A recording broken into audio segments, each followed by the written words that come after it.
کریں گے منوسمرتی آج بھی ہندو دھرم کی دستور کی کتاب چلی آ رہی ہے، تو ہم یہ کہہ سکتے ہیں کہ ہندو دھرم کا بہت گہرا تعلق نوح علیہ السلام سے ہے، یا یوں کہہ لو کہ ہندو نوح علیہ السلام کی قوم ہے۔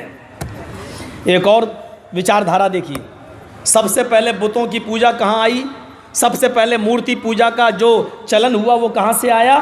حضرت نوح علیہ السلام کی قوم میں۔ نوح علیہ السلام کے اس دنیا سے انتقال کر جانے کے بعد نوح علیہ السلام کی قوم کے جو 5 بڑے بڑے بزرگ تھے، ود، سوا، یغوث، یعوق، نصر، قوم نوح نے، نوح علیہ السلام کی قوم نے ان بزرگوں کی مورتی بنا لی تھی، ان بزرگوں کا بت بنا لیا تھا، اور وہ انہی بتوں کے سامنے سجدہ کرنے لگے، انہی بتوں کے سامنے جھکنے لگے، انہی بتوں کے سامنے اپنی دعائیں لے جانے لگے، اور انہی سے کہنے لگے کہ تم ہماری سفارش کر دو اللہ کے پاس لے جا کر، ہم کو بیٹا بیٹی دلوا دو اللہ سے۔ تو سب سے پہلے مورتی پوجا کی شروعات نوح علیہ السلام کی قوم سے ہوتی ہے، اور آج ہندو دھرم کے اندر منو کے زمانے سے چلی آ رہی ہے مورتی پوجا، بلکہ ہندو دھرم کے اندر تو مورتی پوجا اتنی ہے کہ یہاں تو 33 کروڑ دیوی دیوتا بن گئے۔ سمجھ گئے اب آپ؟ تو بہت گہرا تعلق ہے نوح علیہ السلام سے، منو سے۔ اب قرآن کیا کہتا ہے؟ شرع لکم من الدین ما وصى به نوحا والذی اوحینا الیک۔ اے محمد صلی اللہ علیہ وسلم، ہم نے تمہیں کوئی نیا دین دے کر نہیں بھیجا ہے، ہم نے آپ کو وہی دین دے کر بھیجا ہے جس دین کے نفاذ کا حکم ہم نے نوح کو دیا تھا، اور جس کی وحی ہم نے آپ کو کر دی تھی۔ والذی وما وصینا به ابراہیم وموسیٰ وعیسیٰ، اور یہی دین کی وصیت، اسی دین کے نفاذ کا حکم ہم نے ابراہیم کو بھی دیا تھا، موسیٰ کو بھی دیا تھا، اور عیسیٰ کو بھی دیا تھا۔ یعنی آپ سے پہلے نوح بھی یہی دین لے کر گئے، ابراہیم بھی یہی دین لے کر گئے، موسیٰ بھی یہی دین لے کر گئے، عیسیٰ بھی یہی دین لے کر گئے،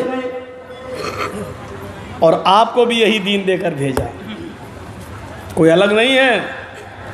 اور اب دیکھیے قرآن کیا کہتا ہے، قُلْ يَا أَهْلَ الْكِتَابِ تَعَالَوْا إِلَىٰ كَلِمَةٍ سَوَاءٍ بَيْنَنَا وَبَيْنَكُمْ أَلَّا نَعْبُدَ إِلَّا اللَّهَ۔ آئے اہل کتاب، آئے نبی کہہ دو، آئے اہل کتاب، آئے تورات والو، آئے زبور والو، آئے انجیل والو، آئے یہودیو، آئے عیسائیو، آئے زبوریو، آؤ ایک ایسے کلمے کی طرف، تعالو الی کلمۃ سواء بیننا و بینکم، آؤ ایک ایسے کلمے کی طرف جو ہمارے اور تمہارے درمیان برابر ہے، آؤ ایک ایسے کلمے کی طرف جس کو تم بھی مانتے ہو ہم بھی مانتے ہیں، آؤ ایک ایسے کلمے کی طرف جو ہمارے اور تمہارے درمیان برابر ہے، اللہ نعبد الا اللہ۔ اور وہ کلمہ یہ ہے جو تم بھی مانتے اور ہم بھی مانتے ہیں، وہ کلمہ یہ ہے، اللہ نعبد الا اللہ، ہم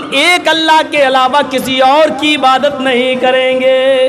دیکھیے قرآن نے بھی کہہ دیا، یہودیو، عیسائیو، وہ کلمہ تمہارا بھی ہے، وہ کلمہ ہمارا بھی ہے، آؤ ایک ایسے کلمے کی طرف جو ہمارے اور تمہارے درمیان برابر ہے۔ اس کا مطلب یہ ہے موسیٰ بھی یہی کلمہ لے کر آئے تھے، لا الہ الا اللہ، عیسیٰ بھی یہی کلمے کی طرف بلاتے تھے، لا الہ الا اللہ، اور محمد رسول اللہ نے بھی اسی کلمے کی طرف بلایا، لا الہ الا اللہ۔ اسی لیے بائبل میں یہ کلمہ آج بھی موجود ہے، there is no God but God is only one، اور برہم سوتر کے اندر رگ وید میں یہ کلمہ آج بھی موجود ہے، ایکم برہما دتیہ ناستے ناستے کنچن، ایکم برہما دتیہ ناستے ناستے کنچن، نیہ ناستے کنچن، یہ کلمہ آج بھی موجود ہے۔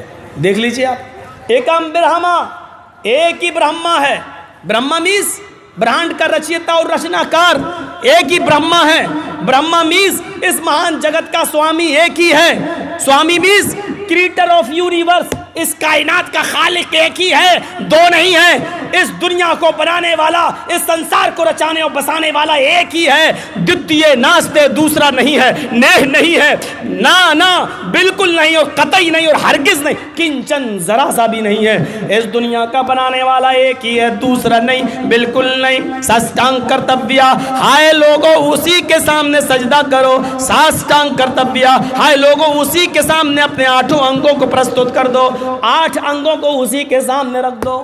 اس سے زیادہ کیا دلیل ملے گی؟ 8 انگوں کو رکھ دو، 8 انگ رکھے جاتے ہیں سجدے میں، آپ سجدہ کر کے دیکھیں نماز میں، ناک، ماتھا، یہ ناک اور ماتھا 2، 2 ہاتھ 4، 2 گھٹنا 6 اور دونوں پیر کتنا ہوا؟ 8۔ ساشٹانگ کرو، 8 انگوں کو دھرتی پر رکھو، اسی کو سجدہ کرو، کیونکہ اس برہانڈ کا رچیتا اور رچنا کار ایک ہے،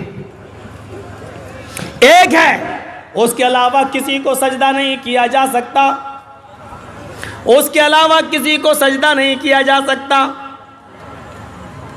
نہ کرشن کو، نہ رام کو، نہ ہنومان کو، اور نہ ہی کسی اور دیوی دیوتاؤں کو، اور اسی طریقے سے مسلمانوں میں نہ خواجہ معین الدین چشتی اجمیری کو، نہ غوث اعظم کو، نہ عبد القادر جیلانی بغدادی کو، نہ نظام الدین اولیاء کو، نہ بابا فرید گنج کو، کسی کو بھی سجدہ نہیں کیا جا سکتا ہے۔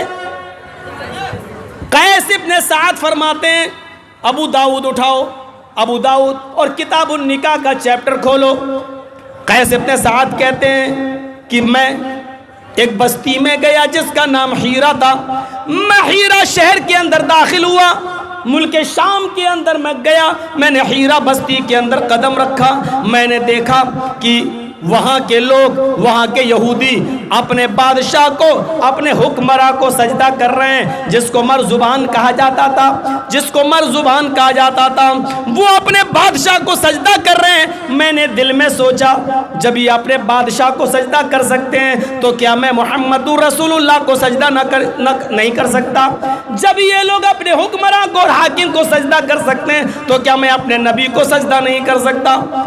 کہتے ہیں کہ میں بستی میں لوٹ کر آیا اور میں نے اللہ کے نبی صلی اللہ علیہ وسلم سے کہا، اے اللہ کے نبی، میں حیرہ گیا اور میں نے وہاں کے باشندوں کو دیکھا کہ وہ لوگ اپنے بادشاہ کو، مرزبان کو سجدہ کر رہے ہیں، آپ زیادہ حقدار ہیں کہ ہم آپ کو سجدہ کریں، آپ زیادہ حقدار ہیں کہ ہم آپ کو سجدہ کریں، آپ ہمیں اجازت دیجئے۔ جب یہودی اپنے بادشاہ کو سجدہ کر سکتے ہیں تو کیا ہم اللہ کے رسول کو سجدہ نہیں کر سکتے؟ کیا ہم اللہ کے پیغمبر کو سجدہ نہیں کر سکتے؟ تو اللہ کے نبی نے فرمایا، ہائے مرزبان، لو مررت بقبری اکنت تسجد لہ، ہائے مرزبان، کیا تم میری قبر کے پاس سے گزرو گے؟ کیا تم کبھی میری قبر کے پاس سے گزرو گے تو کیا اس کو سجدہ کرو گے؟ مرزبان نے کہا نہیں، اے اللہ کے نبی، آپ کی قبر کے پاس سے گزروں گا تو سجدہ کیوں کروں گا؟ نہیں نہیں، میں نہیں کروں گا۔ آپ نے فرمایا فلا تفعلوا، ایسا کرنا بھی نہیں، ایسا کرنا بھی نہیں۔ غور سے سنو، قیس ابن سعد اجازت مانگ رہے زندگی میں سجدہ کرنے کی۔ اے اللہ کے رسول، یہودی اپنے بادشاہ کو سجدہ کر سکتے تو کیا میں اپنے رسول کو نہیں؟ آپ مجھے اجازت دیجئے کہ میں آپ کو سجدہ کروں۔ تو اللہ کے رسول کیا کہہ رہے ہیں؟ کیا میری قبر کے پاس سے گزرو گے تو سجدہ کرو گے؟ وہ زندگی میں اجازت مانگ رہا ہے اور آپ اپنی قبر کے بارے میں کہہ رہے ہیں کیا میری قبر کے پاس سے گزرو گے تو سجدہ کرو گے؟ اس نے کہا نہیں۔ جانتے ہو قبر والا جواب کیوں دیا آپ نے؟ وہ تو اجازت مانگ رہا زندگی میں سجدہ کرنے کی، لیکن آپ نے کہا کیا میری قبر کے پاس سے گزرو گے تو سجدہ کرو گے؟ کہا نہیں۔ کیوں؟ آپ کو فکر قبر کی ہو گئی، کیونکہ زندگی میں تو کسی کی ہمت ہے ہی نہیں جو مجھے سجدہ کر لے۔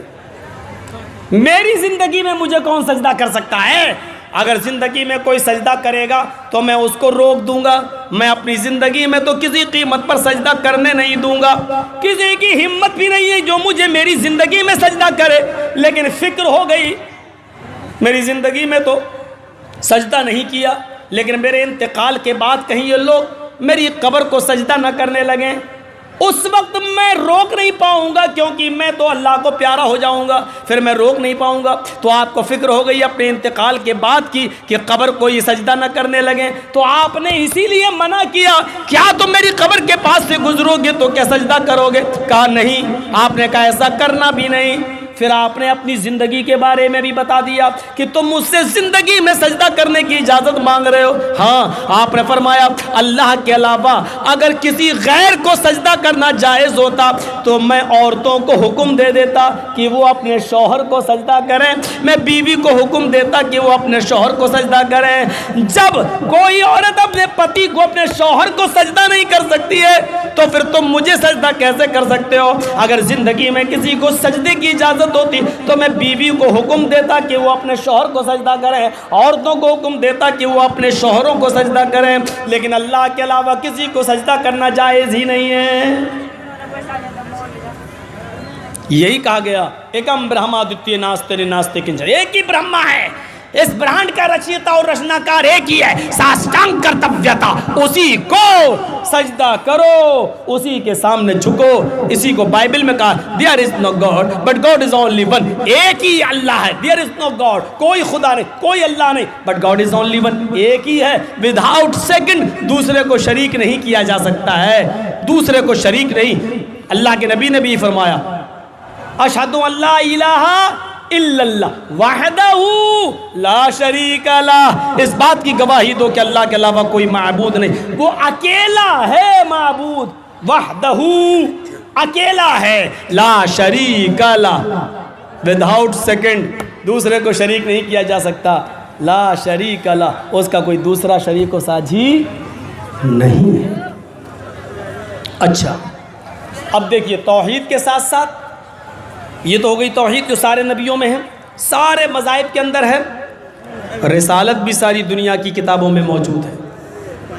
دنیا میں جتنے بھی نبی آئے، جتنے بھی پیغمبر آئے، ہر پیغمبر نے محمد رسول اللہ صلی اللہ علیہ وسلم کے بارے میں بشارت دی، اور اللہ نے عہد میثاق وعدہ لے لیا تھا اگر تمہاری زندگی میں وہ رسول آ جائے جو تم لے کر گئے ہو اس کی تصدیق بھی کرتا ہو، لَتُؤْمِنُنَّ بِهِ وَلَتَنْصُرُنَّهُ، تو تم سب اس کے اوپر ایمان لے آنا اور اس کی مدد بھی کرنا۔ اقررتم وَأَخَذْتُمْ عَلَى ذَلِكُمْ إِصْرِي، کیا تم اس بات کو مانتے ہو؟ کیا اس بات کو تم پکڑتے ہو؟ کیا تم میری ذمہ داری کو نبھانے کے لیے تیار ہو؟ کیا اس بات کا اقرار کرتے ہو؟ قَالُوا أَقْرَرْنَا، سارے نبیوں نے کہا ہاں اے اللہ ہم اقرار کرتے ہیں اس بات کا۔ اللہ تعالیٰ نے کہا قال فَاشْهَدُوا أَنَا مَعَكُمْ مِنَ الشَّاهِدِينَ، اے پیغمبرو، اے نبیو، تم سب گواہ رہنا، میں بھی گواہ ہوں۔ اب آپ اندازہ لگائیے سارے نبیوں نے آخری نبی جناب محمد رسول اللہ کے بارے میں بشارت دی، عیسیٰ علیہ السلام نے جو بشارت دی اس کو قرآن نے ریکارڈ کر لیا۔